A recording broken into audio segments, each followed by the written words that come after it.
É Afrânio 50, governador. PSOL, preparado para mudar. Estamos de volta para todo o estado com a segunda entrevista com os candidatos ao governo. As entrevistas com 10 minutos de duração têm o objetivo de mostrar a você o que pensam os candidatos sobre assuntos fundamentais para o desenvolvimento aqui do nosso estado. Cada uma das entrevistas será gravada para que possamos acompanhar a partir do ano que vem se o governador eleito irá fazer mesmo tudo aquilo que está propondo. Muito bem, Lene Valgas, telespectadores do Estado, a ordem das entrevistas foi decidida por sorteio e o entrevistado de hoje é Afrânio Bopré, do PSOL. Afrânio tem como candidato a vice Armindo Maria e como candidato a senador Sargento Soares, ele com o número 50 e pelo PSOL. Candidato, obrigado por estar conosco. 10 minutos contados a partir de agora. E eu começo com a primeira pergunta. O senhor tem dito na sua proposta de governo que pretende um projeto político de mudança e, entre aspas, pretende criar mecanismos de democracia direta que permitam ao eleitor, ao povo, tomar conta das mudanças e defini-las. O que significa isso exatamente? Boa tarde, Mário Mota. Boa tarde, Lene. Boa tarde aos telespectadores. Nós temos a firme convicção de que nada é impossível de mudar.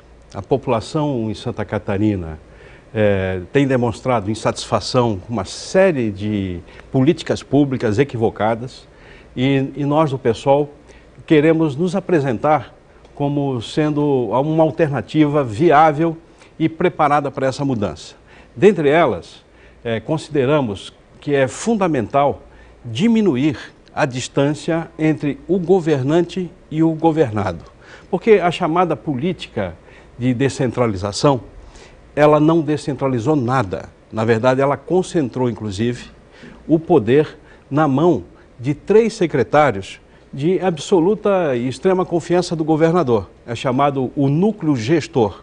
O secretário regional lá na ponta, os funcionários que buscam fazer um bom serviço, acabam dependendo das decisões desse poder central, que é um poder absolutista. E nós queremos democratizar com participação popular, com consultas diretas, fazer com que a própria população exerça o protagonismo de governar Santa Catarina. Mas o senhor imagina, então, concentrar, embora diga abrir mais, na figura do governador? Não, eu considero... O que o senhor entende por descentralização? Que sim. mecanismos o senhor usaria? Pois bem, nós já temos em Santa Catarina determinados instrumentos de participação e nós precisamos aperfeiçoar. Por exemplo? Por exemplo, as associações dos municípios, a Federação Catarinense dos Municípios, é um mecanismo forte em Santa Catarina. Mas nós precisamos fazer também uma relação direta com a cidadania, criando centros de participação, consultas diretas, plebiscitos. Santa Catarina precisa entrar numa agenda democrática do século XXI. Nós estamos governando ainda como se estivéssemos lá atrás no Império, como se tivéssemos um imperador. Queremos quebrar esse princípio de democracia exclusivamente representativa. Que tipos de temas, por exemplo, o senhor poderia sugerir como exemplo para plebiscito? Eu tenho uma série de temas. Cita algum, 2 ou 3, por favor. Por exemplo, eu acredito que o povo não saiba que aqui em Santa Catarina existe uma política de incentivo fiscal que nos últimos anos dirigiu 9,7 bilhões de reais. O senhor está falando dos fundos? Não, fundos de incentivo fiscal. Ou seja, a empresa, além dos fundos. Ela está recebendo dinheiro público que deveria entrar no cofre do Estado para atender saúde, educação, está ficando na origem. Essas empresas não repassam. Elas deixam de recolher impostos se vierem para Santa Catarina. E são 11 empresas em Santa Catarina. 11? 11. Eu queria discutir exatamente qual é a política econômica que um governo tem que induzir. Que tipo de pergunta o senhor faria no plebiscito, então, para decidir? Veja só, primeira pergunta. Se a população de Santa Catarina concorda ou não concorda em manter o atual modelo de privilégios de incentivo fiscal. Perfeito. Isso criaríamos um grande debate. Um outro tema fundamental, existe uma lei em Santa Catarina, e eu, quando era deputado, eu me posicionei contrário, que é uma lei que permite, pasmem, a privatização da água.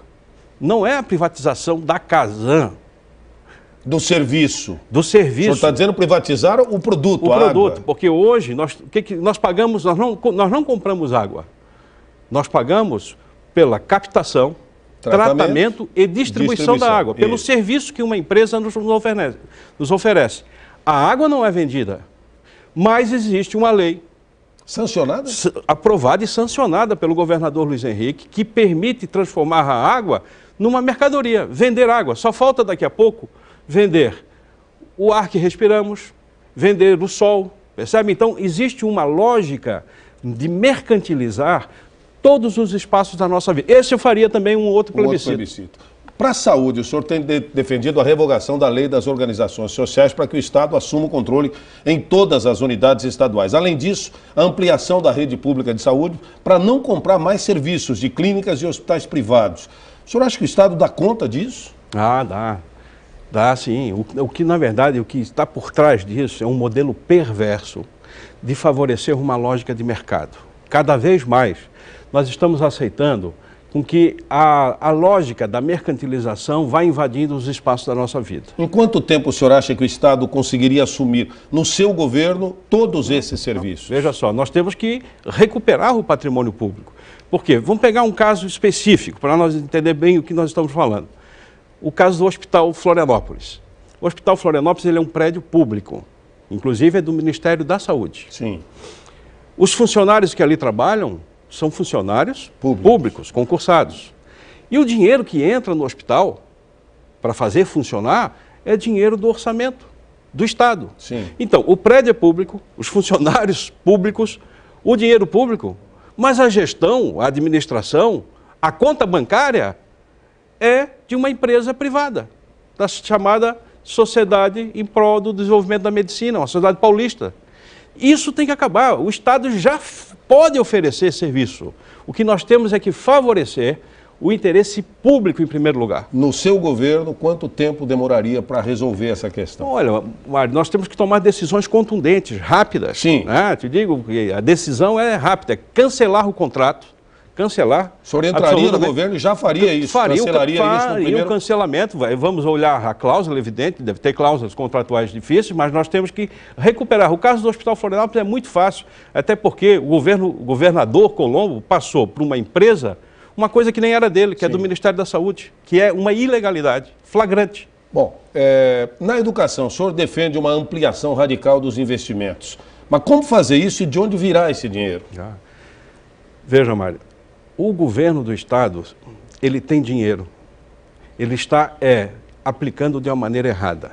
Nós temos, inclusive, não só aqui em Santa Catarina, como no Brasil, uma necessidade histórica de fazer uma auditoria das contas públicas. Então, nós queremos auditar, fazer uma separação do joio e do trigo, aquilo que foi gasto e o que o povo efetivamente se beneficiou, chegou até a ponta, né? Lá o serviço foi prestado, e aquilo que virou orgia. Onde está o dinheiro bancária, que hoje não é aplicado na educação, na sua visão? No sistema financeiro. Sistema financeiro. Pagamento de dívidas que já pagamos reiteradas vezes e que nós precisamos interromper. Dívidas assumidas não devem ser quitadas até aqui? Por isso que eu digo, para que serve uma auditoria? Para dirimir aquilo que foi contraído corretamente e aquilo que já virou safadeza. O senhor questiona também investimentos em escolas privadas, e eu vou colocar inclusive as escolas da ACAF, embora sejam fundacionais, entre elas. O senhor é contrário ao artigo 170, que distribui bolsas de estudos nessas instituições? Veja, eu entendo o seguinte, dinheiro público para a escola pública.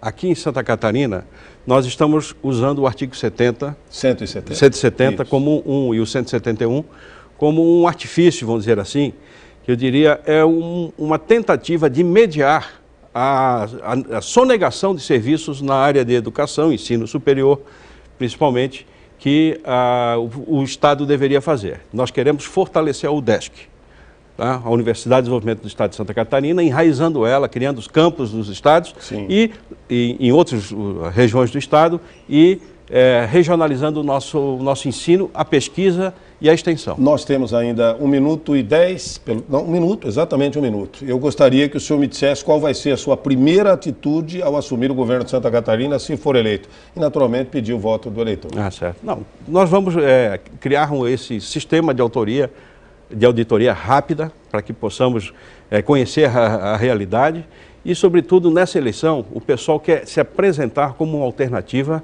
ao que está aí. Tem candidato que diz que é de oposição, mas trocar 6 por meia dúzia não altera absolutamente nada. Tem outro que já perdeu a oportunidade de fazer uma mudança substantiva no Brasil. É bananeira que já deu cacho. A mudança autêntica, firme, é o PSOL, é o Partido Socialismo e Liberdade, tão importante quanto votar no Afrânio para governador, Afrânio 50, é também votar nos nossos candidatos a deputado, fortalecer na Assembleia Legislativa uma perspectiva efetiva de representação política com qualidade e também pedir o voto na nossa candidata a presidente, Luciana Genro, e o nosso companheiro candidato ao Senado, o sargento Amaury Soares, cujo número é o 500. Agradeço a sua vinda e essa entrevista concedida ao Estado de Santa Catarina pelo Jornal do Almoço. Eu que agradeço a oportunidade. É Afrânio 50, governador, PSOL.